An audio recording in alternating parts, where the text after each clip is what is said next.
Hello friends, very good morning. देखिए, प्रतिशतता के क्रम में पार्ट 5 में है। किसी परीक्षा में 60% परीक्षार्थी अंग्रेजी में और 52% परीक्षार्थी गणित में उत्तीर्ण हुए, जबकि दोनों विषयों में 32% परीक्षार्थी अनुत्तीर्ण हुए। यदि 176 परीक्षार्थी दोनों विषयों में उत्तीर्ण हुए तो परीक्षा में बैठने वाले कुल कितने परीक्षार्थी थे? तो क्वेश्चन ये है। क्वेश्चन जो है क्या कहता है, इसको हल करते हैं। देखिए, बहुत शॉर्टकट, अगर इसको सॉल्व करेंगे तो इस तरह से करेंगे। कितने परीक्षार्थी अंग्रेजी में उत्तीर्ण हुए? 60%। कितने परीक्षार्थी गणित में उत्तीर्ण हुए? 52। इसको जोड़ दीजिएगा। कितना आ गया? 112% आ गया। ध्यान रखिएगा, 112%। अब दोनों विषयों में अनुत्तीर्ण कितने हुए?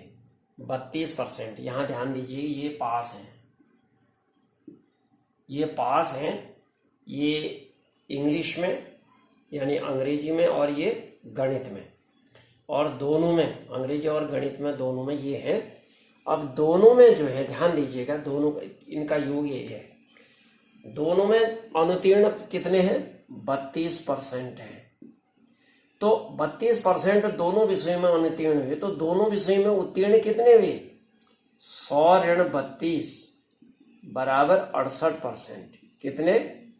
68%। अब ध्यान दीजिएगा, तो जो नेट उत्तीर्ण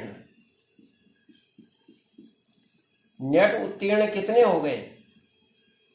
नेट उत्तीर्ण कितने हो गए? 68। इसमें से घटा दीजिए, दोनों विषयों में अनुत्तीर्ण को इनमें से घटा दें। 68 तो ये आ जाएगा तुम्हारा 8 4 12 44% आ गया। ये नेट उत्तीर्ण है दोनों विषयों में। दोनों विषयों में नेट उत्तीर्ण, दोनों विषयों में उत्तीर्ण। अब कहता क्या है, ध्यान दीजिएगा। यदि दोनों विषयों में 176 परीक्षार्थी उत्तीर्ण हुए, दोनों विषयों में 176 परीक्षार्थी उत्तीर्ण हुए, तो ये जो 44% है, प्रश्नानुसार अकॉर्डिंग टू द क्वेश्चन क्या आएगा भाई? 44% बराबर 176 के हैं। तो अब टोटल विद्यार्थी कितने बैठे होंगे एग्जाम में? 100% बैठे होंगे ना, या 100% ने परीक्षा दी। तो 100 इंटू 176, 100 इंटू 176 अपॉन 44%। से परसेंट कट गया। देखिए, इसका भाग इसमें 4 बार जाएगा, तो 400 परीक्षार्थी आ गए। कितने आ गए? परीक्षा में कितने बैठे? 400 परीक्षार्थी परीक्षा में बैठे। आ गया होगा समझ में? ध्यान दीजिएगा, क्या करते हैं। केवल अंग्रेजी में, किसी परीक्षा में अंग्रेजी में उत्तीर्ण हुए 60 और गणित में उत्तीर्ण हुए 52 यानी 52।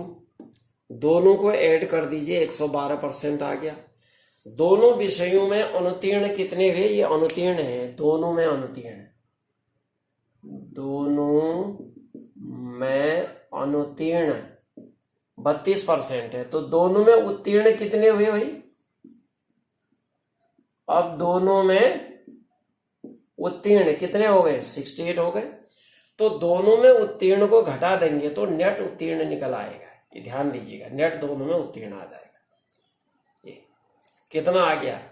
एक 44% आ गया। ये 68 घटा करके, क्योंकि उत्तीर्ण में से उत्तीर्ण ही घटाएंगे तो ये शुद्ध उत्तीर्ण आ जाएंगे। तो 44% जो है दोनों में उत्तीर्ण हो गए।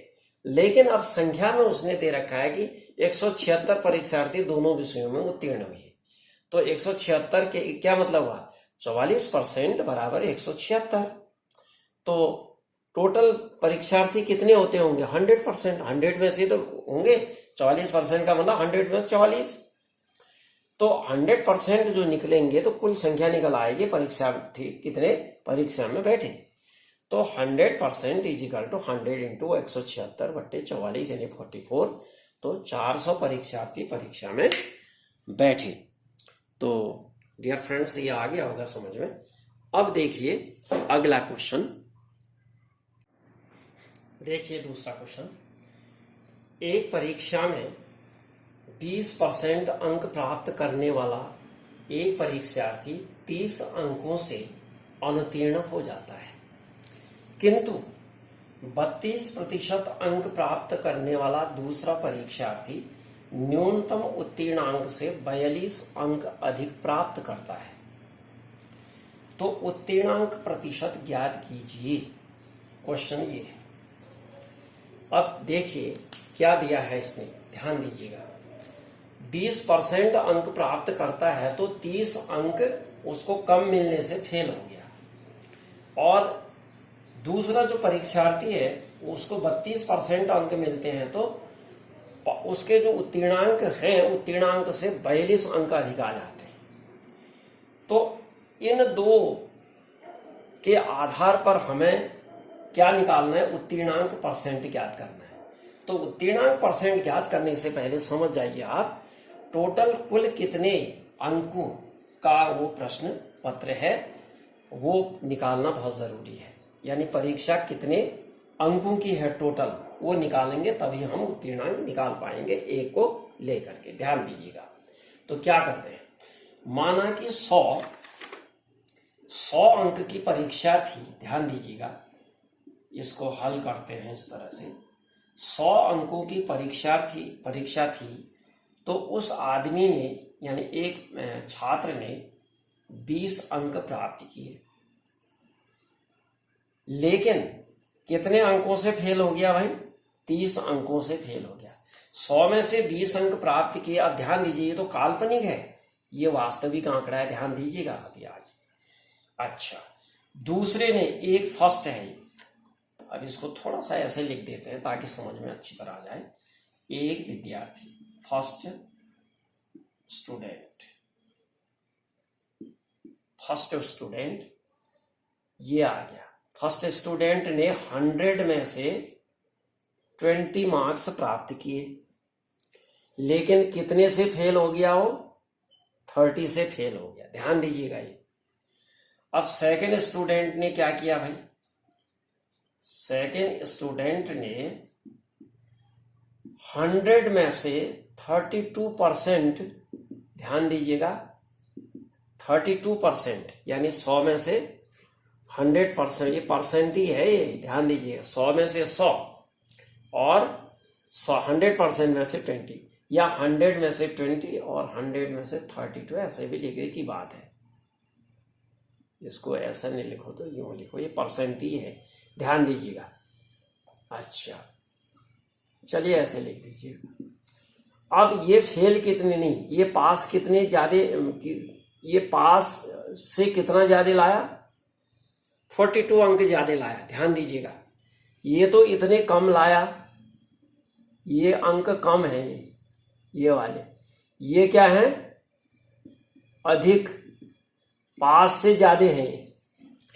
अब ध्यान दीजिएगा कि इन दोनों का अंतर कितना आ गया, 72 अंक का अंतर आ गया। क्योंकि ध्यान दीजिएगा, पास की सीमा ये थी, एक लड़का जो है 42 अधिक लाया, दूसरा 30 कम लाया, तो अंतर कितना आ गया, 72 का आया नहीं, तो ये 72 आ गया। अब यहां पर जो है ये परसेंट का अंतर कितना है, 12% का अंतर है। यहां से ये घट जाएगा, कोई भी ऊपर से नीचे माइनस से मतलब नहीं है यहां पर। ये ध्यान दीजिए कि जो बड़ा है उससे घट जाएगा। 32 से 20 गया तो 12% का अंतर आ गया, ये अंतर आ गया।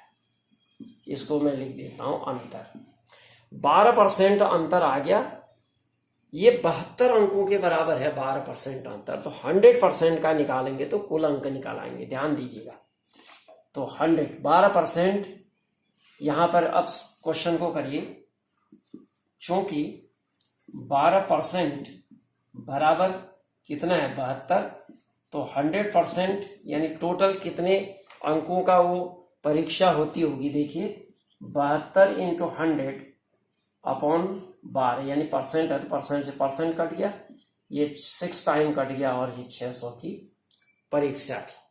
अंक तो 600 थे, ध्यान दीजिएगा, टोटल अंक 600। लेकिन अब उत्तीर्ण प्रतिशत क्या था, उत्तीर्णांक का प्रतिशत क्या था। उत्तीर्णांक निकालने के लिए हम क्या करते हैं, उत्तीर्णांक निकाल, यहां पर निकाल देता हूं मैं, ध्यान दीजिएगा। ये उत्तीर्णांक निकालने के लिए हम क्या करते हैं,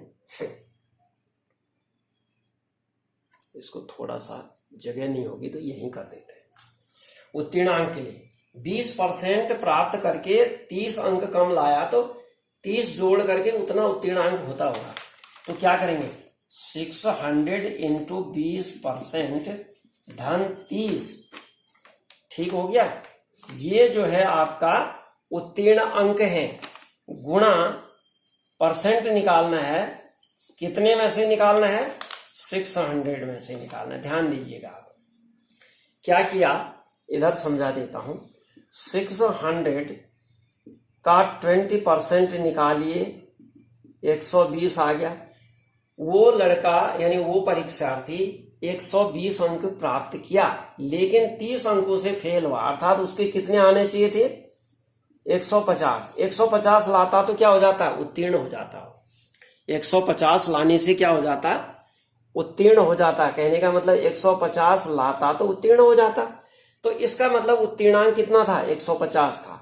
तो ये सॉल्व करेंगे जब हम 600 गुणा 20% धन 30 सॉल्व करेंगे तो ये 150 आ जाएगा, गुणा 100 बट्टे 600, इससे ये 6 बार कट गया।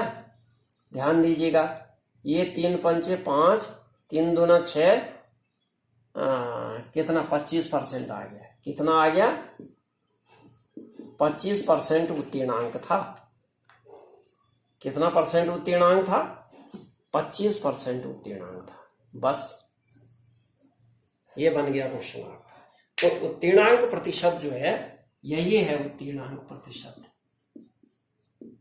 उत्तीर्णांक प्रतिशत बराबर, ये देखिए 100 से मल्टीप्लाई कर दिया तो परसेंट, 100% हुआ। क्या हुआ 100%, क्यों 100 अपॉन 100 होता है। तो ये आ गया आपका 25%। तो डियर फ्रेंड्स, ये क्वेश्चन बताए मैंने आपको, 2 क्वेश्चन, ये बड़े महत्वपूर्ण हैं। हर कॉम्पिटिटिव एग्जामिनेशन में ये क्वेश्चन आते हैं, इस तरह के क्वेश्चन आएंगे मिलते जुलते, सेम नहीं भी आएगा तो इसी तरह का आंकड़े इसमें बदले होंगे, लेकिन आएंगे जरूर।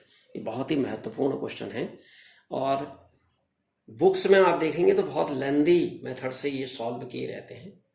तो ध्यान दीजिएगा, सीखिए, प्रैक्टिस करिए, और यदि मेरे चैनल को सब्सक्राइब नहीं किया तो सब्सक्राइब कर दीजिएगा, बेल आइकन दबाइएगा ताकि नोटिफिकेशन प्राप्त होता रहे, क्योंकि ये प्रतिशतता की पूरी सीरीज है, ये 5th पार्ट है। सारे टाइप सभी प्रकार के क्वेश्चन इस चैप्टर में आपको बताए जाएंगे।